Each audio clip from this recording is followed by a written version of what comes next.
All right, let's get right into this explainer and unravel what is basically a biological thriller. We're going to figure out exactly how the Ebola virus systematically overtakes the human body. Today, we aren't just looking at the overarching symptoms, we're diving deep to map out the precise molecular and cellular heist this virus pulls off to completely collapse a host's biological systems. It's a pretty terrifying question, isn't it? How does a microscopic strip of RNA dismantle the human body in just a matter of days? By mapping the cellular heist chronologically, we can understand exactly how this pathogen executes its devastating infiltration. We're going to see how it breaches our borders, blinds our immune system, and ultimately turns our very own defenses into weapons of mass systemic destruction. Here's our quick roadmap for today. 1. Blueprint and breach. 2. The Trojan horse. 3. Decoys and cytokine storms. 4. Systemic organ collapse. And 5. Mortality and viral persistence. Okay, starting off with Section 1, Blueprint and Breach. It is honestly staggering to realize that the entire blueprint of the Zaire Ebola virus is a mere 19 kilobase strand of single-stranded, negative-sense RNA. I mean, to put that into perspective, it's a highly compact, hyper-efficient string of genetic code. It doesn't carry any excess baggage whatsoever. Every single part of this 19 kilobase genome is ruthlessly optimized for two things: replication and immune evasion. Now, out of these few tools, you've really got to pay close attention to the glycoprotein or GP gene. This thing is the true mastermind of the operation. It encodes the transmembrane GP, which is the exact tool the virus uses to bind to host cell receptors and force its entry via endocytosis. Basically, this transmembrane GP is the critical set of vulnerability and biological recognition for the host. So a super crucial point here is that this virus doesn't spread through the air like COVID-19 or the flu. You can't catch it just by standing near someone. Instead, it requires a physical breach. It enters human defenses through direct contact of broken skin or mucous membranes, think your eyes, nose, or mouth, with infected blood, vomit, feces, or other bodily fluids. It absolutely needs that direct fluid-to-mucosa bridge to kick off its invasion. Moving on to Section 2, the Trojan horse. Now, instead of running away from our innate immune system, Ebola literally runs right into it. Its initial targets are cells of the myeloid lineage, specifically our monocytes, macrophages, and dendritic cells. Now, these guys are supposed to be our first responders, but Ebola infects them.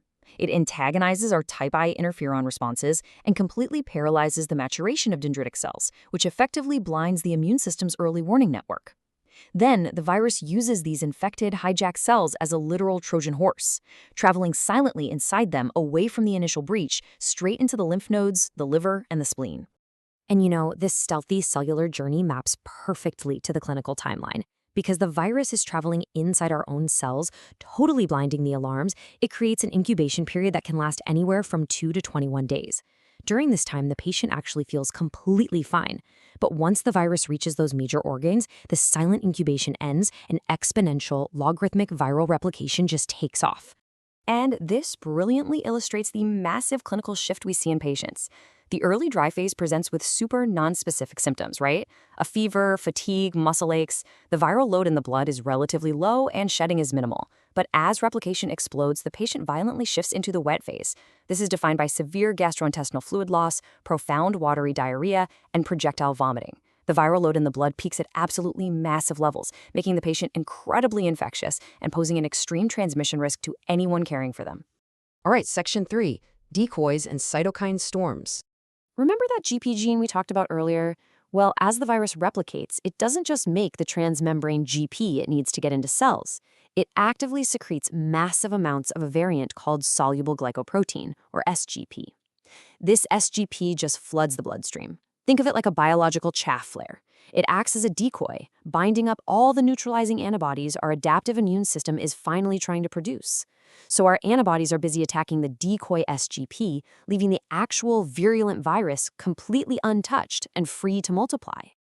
So while the virus is hiding behind these decoys, the massive infection of our target organs causes our cells to absolutely panic.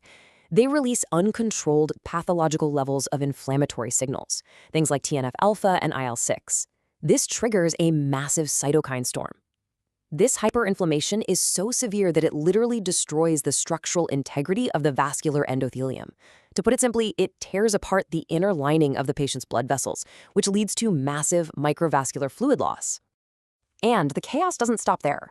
The virus forces those infected macrophages to express tissue factor, which triggers this aberrant, widespread activation of the body's clotting system. It's a condition known as disseminated intravascular coagulation, or DIC. Basically, the body forms microclots everywhere, completely exhausting its supply of platelets and clotting factors. Once those are consumed, the patient can no longer clot their blood at all, setting the stage for the severe terminal hemorrhaging we so often associate with Ebola. Section 4. Systemic organ collapse. Mapping out this systemic collapse reveals a pretty grim picture. In the GI tract, those disrupted blood vessels cause massive hemorrhaging, which drives that severe diarrhea and vomiting. In the liver, the virus causes direct hepatocellular necrosis, literally meaning liver cells die off in mass. Since the liver is what makes our clotting factors, this organ damage severely worsens the bleeding. In the spleen, the virus actually induces apoptosis, or programmed cell death, of our lymphocytes, resulting in profound immunosuppression. And in the kidneys, we see tubular necrosis, leading to acute renal failure and a total inability to manage fluid balance. Crucially, we also see myocardial edema. The virus causes the tissue of the heart itself to swell up, despite showing very little actual inflammation. When you combine this heart failure with a massive loss of fluids pouring out of the vascular system and the GI tract, the patient's blood pressure bottoms out, pushing them into irreversible cardiogenic shock. This incredibly rapid sequence explains the steep decline in patient survival once they're hospitalized. Finally, let's look at Section 5, mortality and viral persistence. The rapid onset of this multi-organ failure totally explains the historically high case fatality rates.